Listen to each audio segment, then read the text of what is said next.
Procesų brandos auditas. Kodėl tai gali būti įdomu ir svarbu organizacijai? Visų pirma, todėl, kad organizaciją galima būtų nagrinėti ne vien tik tai kaip žmonių, pinigų, intelektinės nuosavybės ar įrengimų visumą.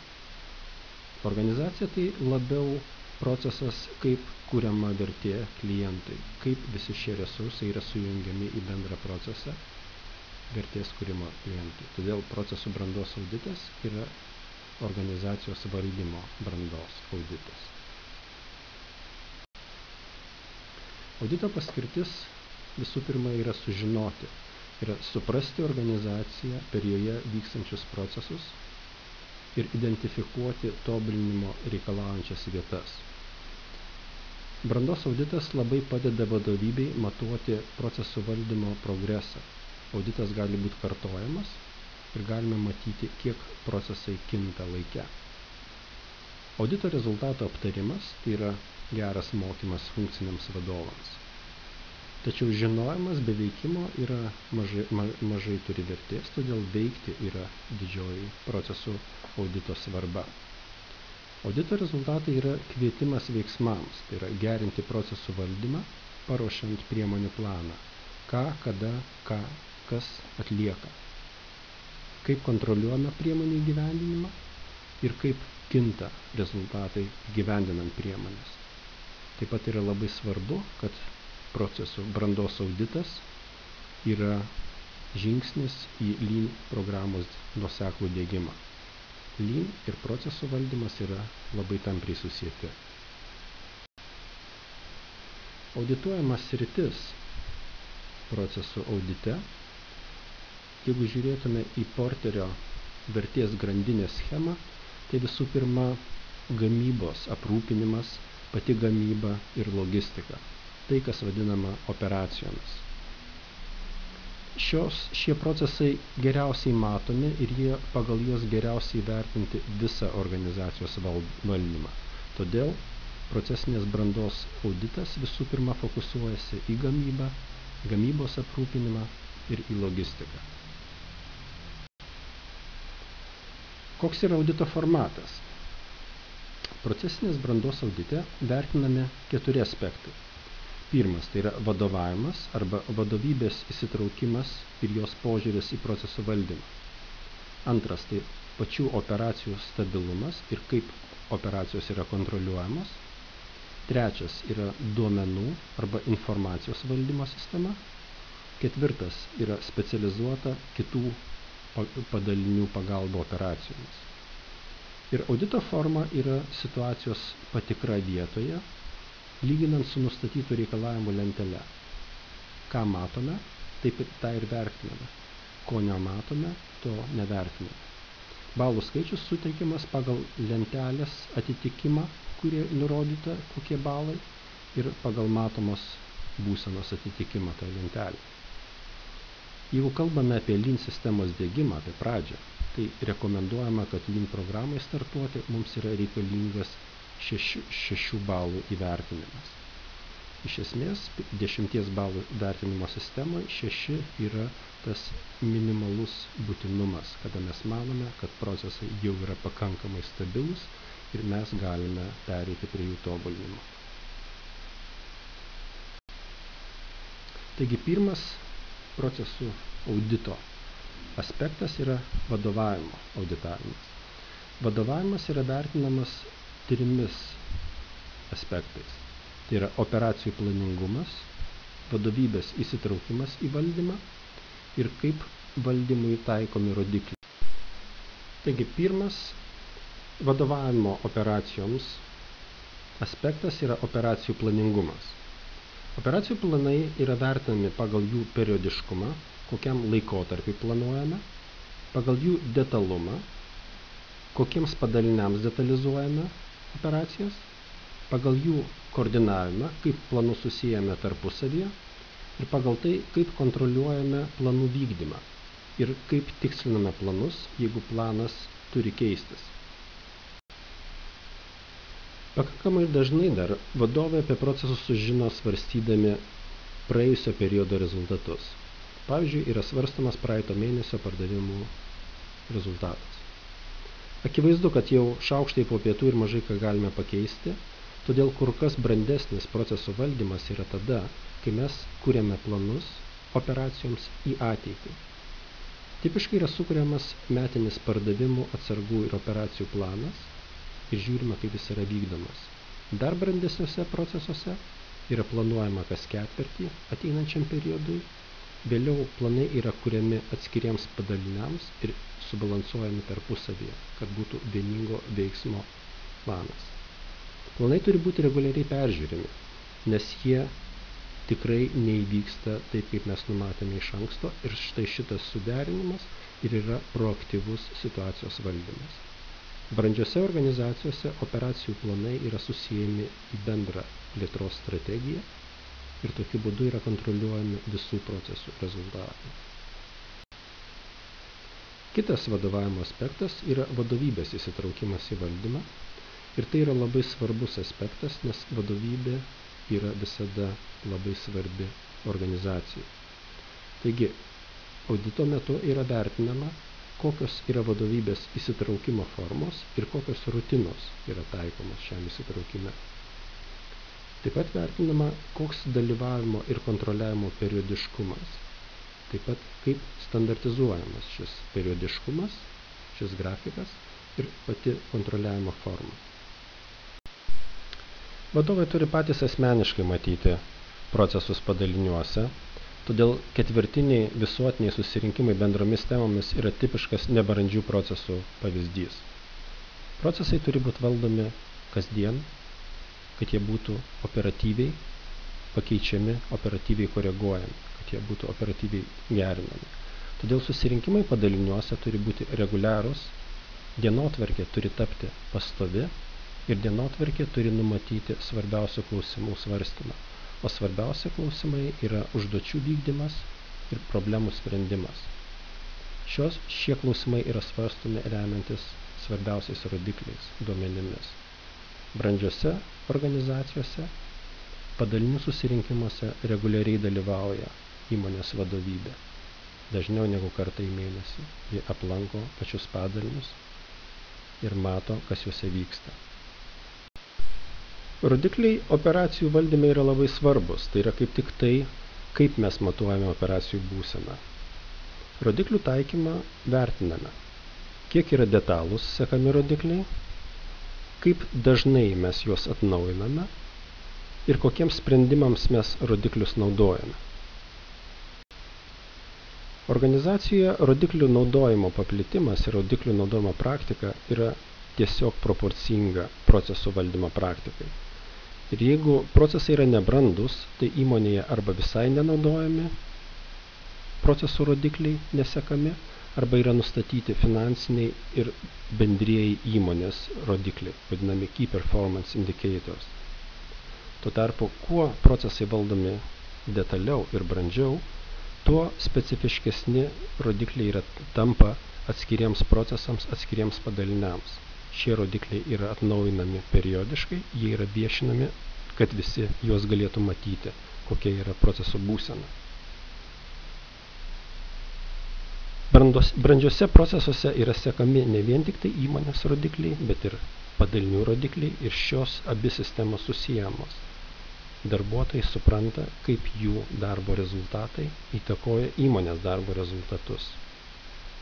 Svarbu yra tai, kad bendra rodiklių sistema, tai yra faktų apie procesų būseną sistema, indikuoja galimybės tobulėti. Jie indikuoja, kur yra problemos ir iš šitų problemų yra kildinamos lean iniciatyvos. Bendrą procesų būseną, procesų kokybę gerai parodo vykstančių operacijų stabilumas. Ir operacijų stabilumas audito metu vertinamas šiais aspektais. Tai yra gamybos ritmingumas, darbų atlikimo standartizavimas, operacijų vizualumas ir darbuotojų mokymai. Gamybos ritmingumas vertinamas šiais aspektais. Kaip sudaromas gamybos grafikas, kaip kontroliuojamas gamybos grafikas ir kiek tiksliai grafikas atitinka faktą arba faktas atitinka sudarytą grafiką. Nebrandžiuose procesuose Gamybos grafikas kuriamas pagal prognozę iš anksto arba atsižvelgiant į limituojantį resursą procesuose. Limituojantis resursas užduoda savo ritmą visai organizacijai. Tai yra nebrandaus proceso požymis.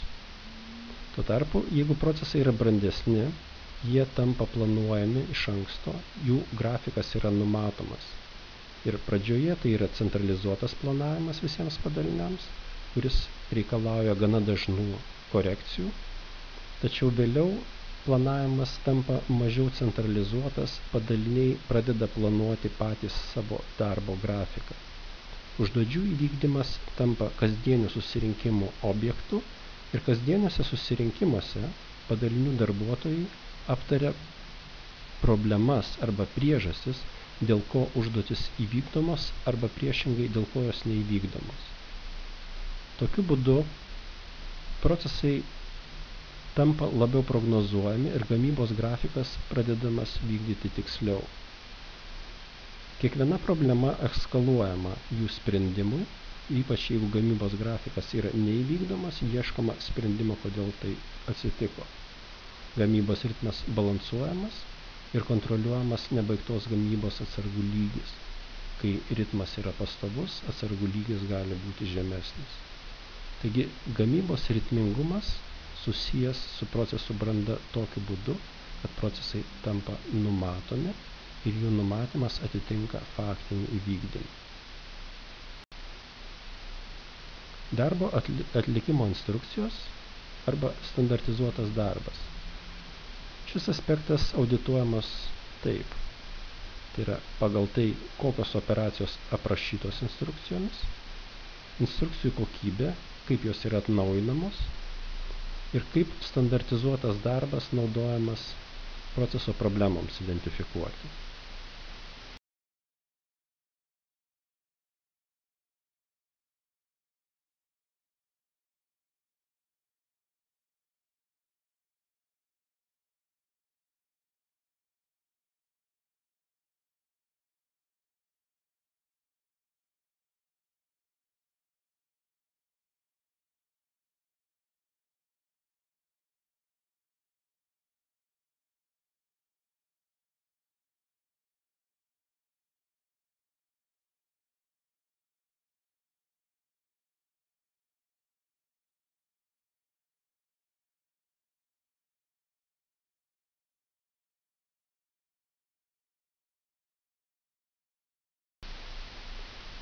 Nebrandžiuose procesuose standartizuoto darbo instrukcijų, vadinamo Standard Operations Procedures, jų arba nėra, arba yra tik tai kai kur. Pakankamai dažnai šių procedūrų nėra laikomasi, nes jos būna pasenusios arba netikslios. Tuo tarpu, kuo procesai valdomi geriau, tuo tikslesnės yra pačios procedūros, kitaip sakant, tuo geriau yra standartizuotas atskirų operatorių darbas ir kiekviena darbo stotis įgauna savo procedūras. Yra sukuriamas standartizuotų procedūrų priežiūros ir atnaujinimo procesas ir šios instrukcijos yra naudojamos darbuotojų mokymui ir brandžiuose organizacijose, brandžiuose procesuose problemų sprendimui naudojamos standartizuotos instrukcijos. Standartizuotos instrukcijos yra naudingos tuo, kad jos parodo, kada darbas atliekamas ne pagal jas ir galima pasakyti, dėl kokios priežasties taip darbuotojas elgiasi. Taigi darbuotojai patys atnaujina standartizuotas instrukcijas, pritaikydami prie geriausio darbo atlikimo būdo ir tuo pačiu darbuotojai patys gali matyti problemas savo procesuose. Vizualizuotas valdymas kaip operacijų stabilumo rodiklis. Vizualizuotas valdymas vertinamas pagal tai, kaip plačiai taikomos vizualizavimo priemonės, kaip plačiai yra paplitusi 5S vizualizuotos tvarkos sistema ir kaip vadovai yra įsitraukę į sistemos palaikymą.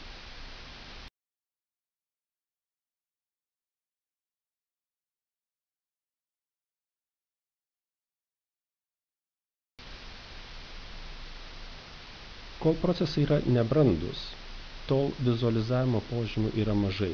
Gali būti kai kur naudojami užrašai, kai kur yra žymimos grindys daiktams arba koridoriams pažymėti. Tačiau kuo procesai brandesni, tuo pats žymėjimas turi būti tikslesnis, tuo jisai turi būti specifiškesnis konkrečiai veiklai. Pavyzdžiui, įrankiams, medžiagoms, įrengimams paskirtos vietos ir zonos turi būti atskirtos savo ženklais ir turi būti nurodyta, kokios priemonės tenais turi būti saugojamos. Turi būti nustatyta bendra tvarka ir šios tvarkos turi būti laikomasi.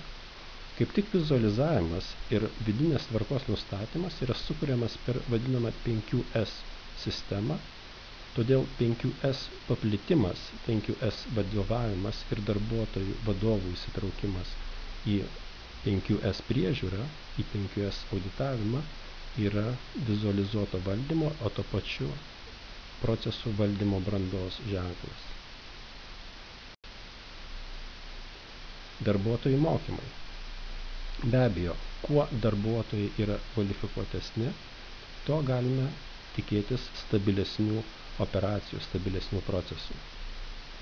Darbuotojų mokymai ir kompetencija yra vertinami šiais aspektais. Kaip nuosekliai reikalinga kompetencija yra perkelta į mokymo programą, koks mokymų reguliarumas ir kurias pareigybės apima mokymai, kuriuos darbuotojus įtraukiame. Taip pat vertinama, kaip darbuotojai pakeičiami tarpusavyje ir ar jie yra rotuojami tarp atskirų darbo operacijų, darbo stočių.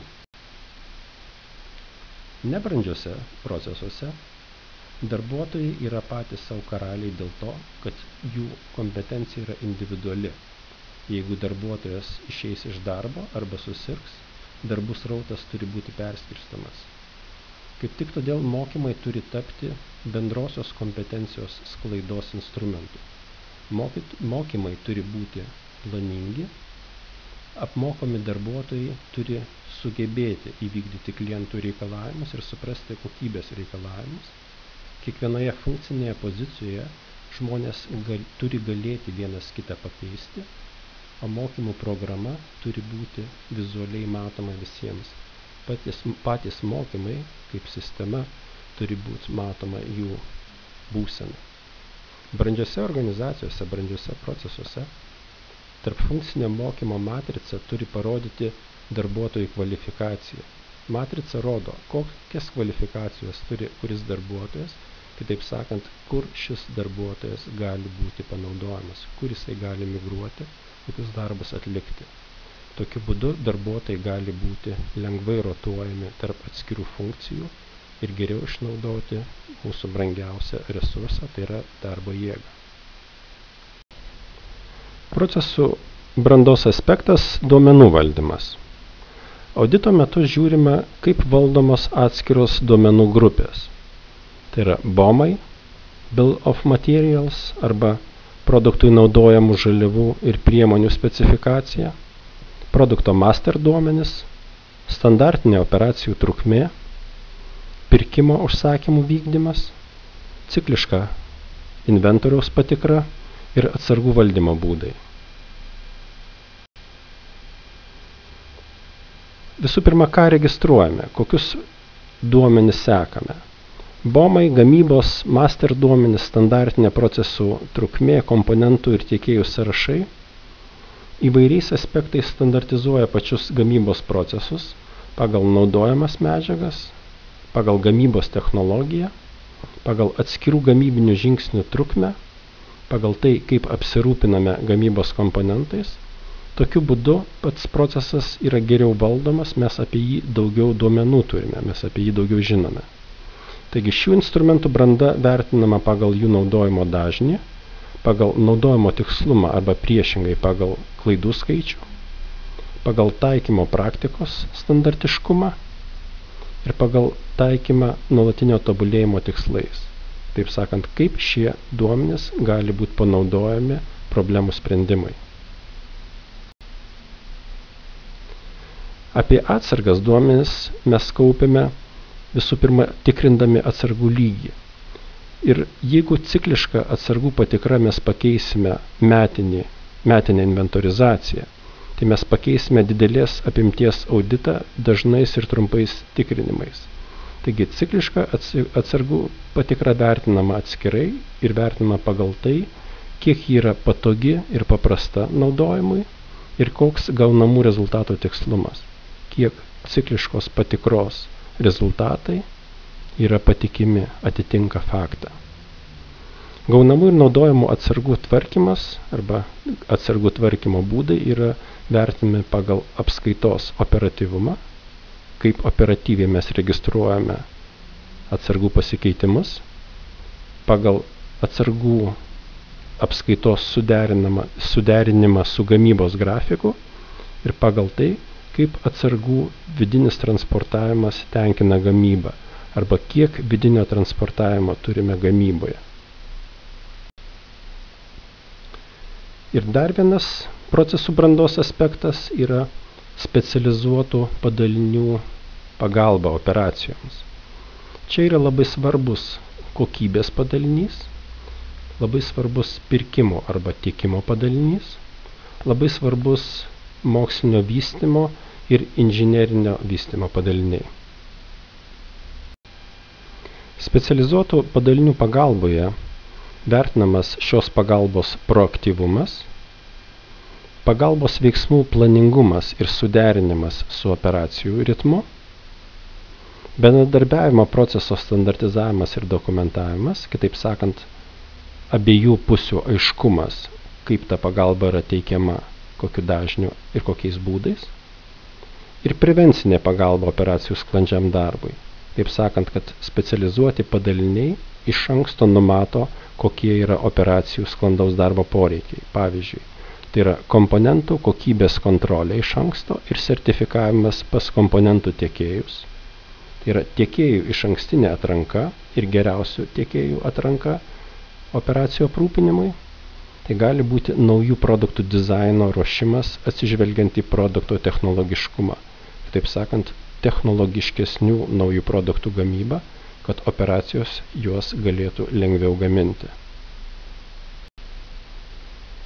Ir taip visi šie audituojami aspektai, 4 aspektai, ir atskiri tų aspektų komponentai yra atvaizduojami vizualiai, pateikiami vadiname operacinės brandos radare. Kiekvienas aspekto balas yra atidedamas grafike ir parodo tam tikrą vėjų žemėlapį, kuriame galime matyti, koks yra dabartinio audito rezultatas, kokioj būsenoje yra mūsų procesai. Mes galime matyti, koks yra minimalus reikalavimas, kokį mes norėjome turėti procesą arba visus procesus ir koks buvęs ankstesnis rezultatas. Tokiu būdu mes turime labai aiškų vizualų rezultatą, kur mūsų procesai yra geri ir stiprus, o kur procesai turi būti pagerinti, kur procesų valdymas turi padėti pastangas, kad procesai taptų kokybiškesni. Taigi auditas suteikia šitą žinojimą ir suteikia pagrindą procesų tobulinimui. Yra labai svarbu tai, kad procesų auditas suteikia pradžią Lean startui. Lean labai daugeliu aspektų yra susieta sistema, susieta su procesais ir visada rekomenduojama Lean sistemą pradėti tada, kai procesai yra stabilizuoti. Taigi procesų stabilumas yra labai svarbi aplinkybė sėkmingam Lean startui ir procesų auditas kaip tik ir parodo, ar mūsų procesai jau yra pakankamai stabilus ir pakankamai patikimi ir galime pereiti nuo jų konstravimo prie jų tobulinimo Lean pagalba. Tai tiek apie procesų auditą. Akivaizdu, kad gyvenimas yra tiek įvairus, kad neįmanoma apibūdinti konkretybių, tačiau mes žinome, kad mes turime procesų auditavimo instrumentą, procesų auditavimo matricą ir būdą, kaip padėti vadovams nuo procesų supratimo pereiti prie procesų gerinimo. Taigi pridėsiu tik tai, kuo pats labai tikiu, kad būdų problemai identifikuoti ir spręsti yra daug, tačiau ne vienas jų neveikia be mąstymo ir darbo. Sėkmės, ačiū už jūsų dėmesį, Saulius.